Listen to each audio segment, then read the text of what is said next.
The grand diplomatic hall of the Valoran Empire stretched before them, like a cathedral of crystal and light.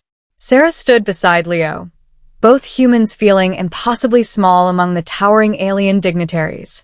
The Valorans were magnificent, 8 feet tall, with skin that shimmered like polished obsidian and 4 eyes arranged in a diamond pattern that seemed to see into one's very soul. Queen Meridaxis sat upon her throne at the far end of the hall, resplendent in robes woven from starlight itself. This moment represented humanity's greatest achievement, first contact with a spacefaring civilization and an invitation to join the Galactic Council. Sarah's heart hammered against her ribs as she and Leo approached with the rest of Earth's delegation.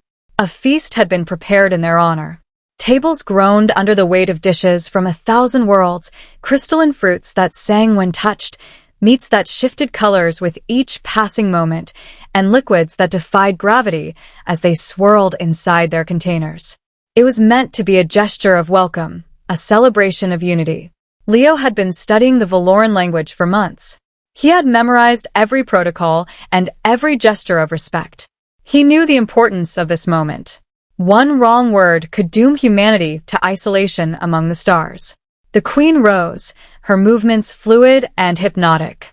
In her 6-fingered hand, she held what appeared to be a delicate pastry, golden and flaky, dusted with something that sparkled like diamond powder.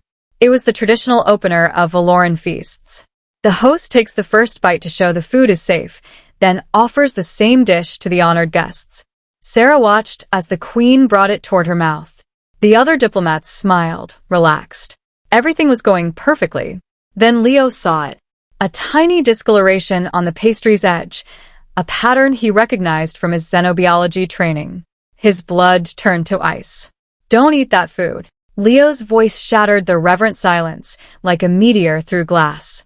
He stepped forward, one arm outstretched, as if he could physically stop the queen from 20 feet away. The hall fell silent. Sarah's eyes went wide with horror. The entire Earth delegation froze. Ambassador Chen's face drained of color. The Valoran guards' hands moved to their plasma weapons. Queen Meridaxis stopped. The pastry hovered inches from her lips. Her 4 eyes fixed on Leo with an intensity that could have melted steel. Around them, the assembled representatives of 47 worlds stared in shock. A human, a member of this primitive species barely capable of interstellar travel, had just shouted at the Empress of the Valoran Star Kingdom. "Leo, what are you doing?"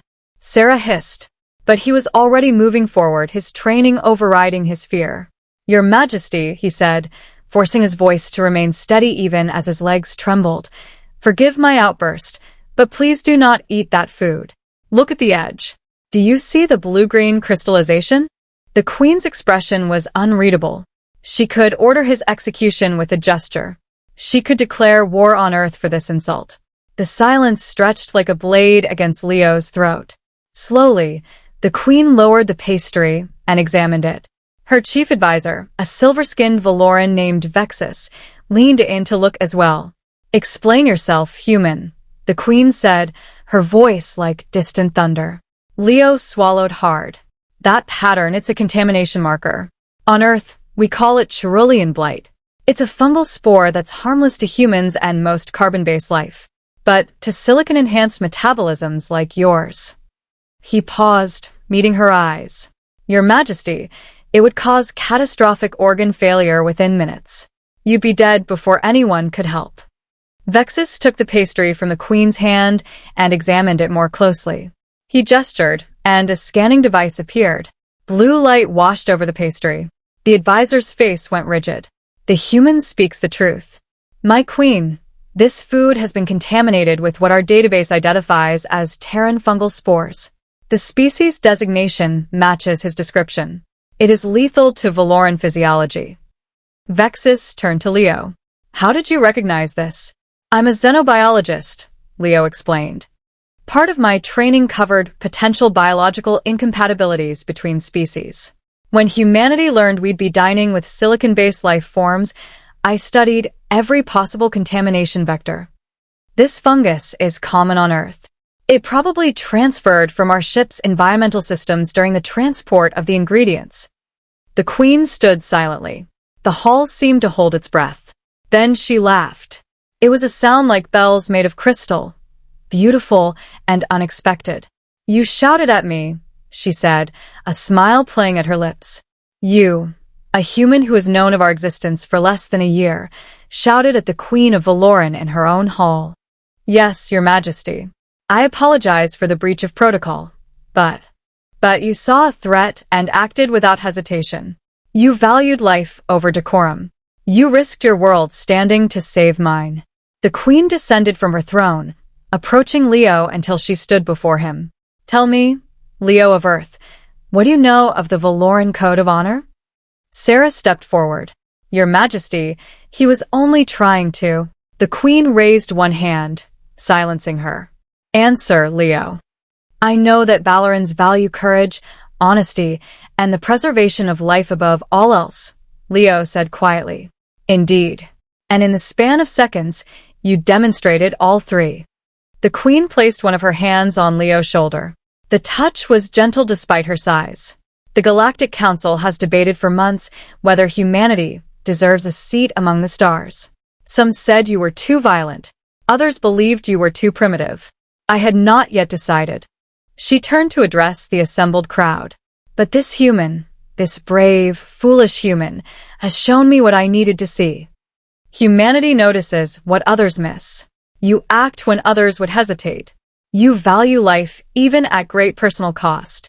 The queen's four eyes swept across the hall. These are not the qualities of a species to be kept at arm's length. These are the qualities of worthy allies. She looked back at Leo. You saved my life today. In doing so, you may have saved your entire species from a very different first contact, one that would have occurred had I died from this contamination. The investigation into my death would have been extensive. Leo felt his knees weaken as the implications hit him. An interstellar incident. Accusations of assassination. Humanity's first contact ending in war. Thank you, the queen said simply, both for your vigilance and for your courage to speak truth to power. She turned to her advisor. Vexus, see that all food is rescanned using Terran contamination protocols and prepare new quarters for our human guests, ones with proper biological isolation.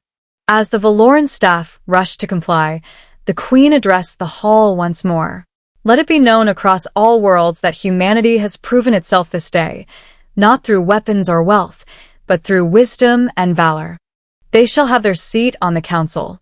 Sarah moved to Leo's side as the hall erupted into a mixture of applause and stunned conversation. You just changed the course of human history by yelling at an alien queen, she whispered. Leo's legs finally gave out, and he sat down hard on the floor. I'm going to need a minute, he managed.